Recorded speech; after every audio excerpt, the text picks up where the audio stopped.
did you have fun, man? Like, I mean, you've been there. I feel like you've been there for like 2 weeks. That's what it feels like to me. You'll be back on Wednesday, but I mean, you've been there for a couple days. You got to experience everything. You got to go out, go to different pubs, talk to different people. Like, what was that experience like? I know you had a great time. You've been to Ireland before. You got to go to the game too. I thought it was an exciting game. Tell us what you've had going on the past couple days. Yeah, it's been awesome. The game, I mean, that's one of the best sporting events I ever attended. It was really cool because I would say 50% of the crowd were Steelers fans. Wow. I'd say about 30% of the crowd were Vikings fans. And then there was a huge chunk of the crowd that were Irish people. And I think that they helped elevate the crowd. When the Irish national anthem started, you had 15,000 lads just screaming their faces off. And it was so cool. And their appreciation of the game, even though they might be lacking a little bit in understanding. And I kind of feel like a dummy trying to explain some of this stuff, Doran. It's probably how you feel talking to me every day. Because they saw Jalen Ramsey score a touchdown, and then they're like, why doesn't that count? I'm like, well, he's laying down, and he touched the ball. Yes. And his foot's out of bounds, but the ball's inbounds, which means it's dead. And the guy was like, oh, okay. Yeah, it's a dumb sport. We love it. Did you have to explain a lot, like whenever you were out, did you have to explain a lot of things to people that were maybe asking you questions? Some nice Ireland folks, were they like, oh, so like, what does this mean by the Pittsburgh Steelers? Or what does that mean? Or, who is this guy? What does he do? What position does he play? Well, it was super cool because Larry Richard got to do the PA stuff, right? Yes. And he gets geared up. It's third down. And there was a couple sitting behind us that about 15 minutes into the game are like, what's a third down, and why does everyone get so excited about it?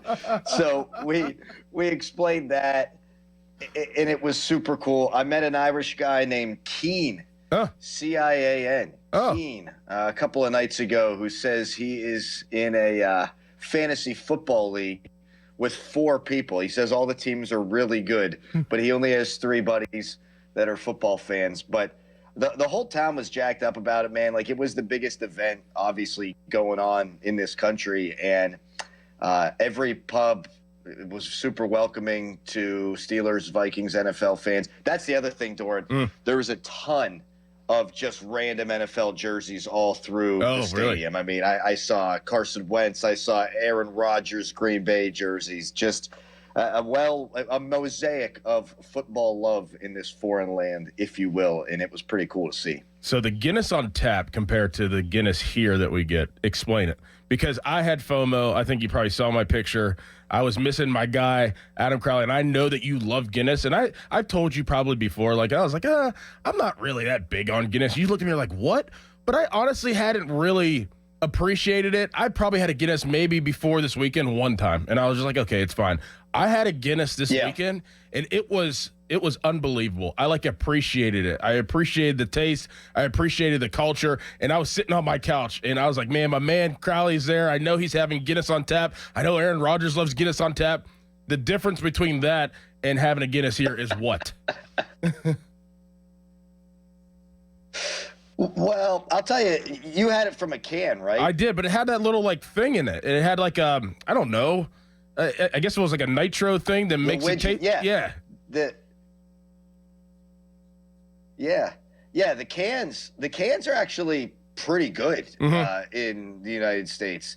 The problem is you go to a bar in the United States that doesn't pour a lot of Guinness on draft, and it kind of gets watery. And it doesn't have the right temperature. It's also not its own dedicated line. Because I asked people here what the difference was. Like, there's a dedicated line, and they're pouring it all day, every day. It is, I mean, the level of creaminess is just through the roof. Now, unfortunately, I've probably had too many over the course. How many do you think you've had? 5 days, and thus that's not the 40. probably 40. But it's a light beer, though, right? Yeah. Isn't it considered a light beer? It's only like, what, 4.1%? Like, it's only because it looks like a dark beer because obviously the color, but it's not. That's, and that's like a big misconception that people think like, oh, it's like drinking a loaf of bread. It's really not, especially over here, and it's low alcohol. And that's a thing I like about it over here. Like, I haven't come over here to like drink my face off to the point where I'm trying to fall down. I'm just trying to enjoy the culture and have a good time. And you drink a couple of Guinness slowly, you get a nice warm feeling, and then it dissipates whenever you eat something, and then you have a couple more, and you kind of ride that wave.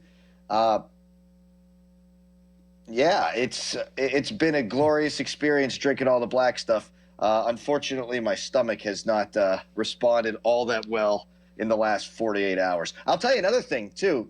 At the stadium, instead of selling the 24-ounce mammoth 36-ounce pounders, you get 8-ounce cans. Now, you can get more of them at one time, but it's just a different drinking culture over here where it's not like, oh, you need to get all messed up. It's you can have a few beverages and carry on your merry way kind of deal.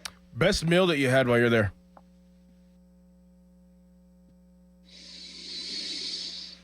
I'll tell you what, the tailgate yesterday was actually really good.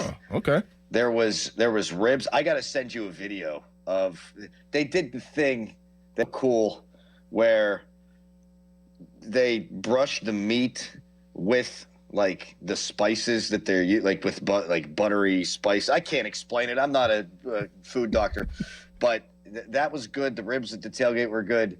And then I got this delicious stew at a place in Kilkenny called Matt the Miller's. A little beef Guinness potato stew. Ooh. Oh, yeah. Oh, man, that sounds great. Mm-hmm. That sounds really pretty good. Really good. So I said to Callis, I guarantee if the Steelers won that Aaron Rodgers would have a keg on the airplane of Guinness because he likes it so much.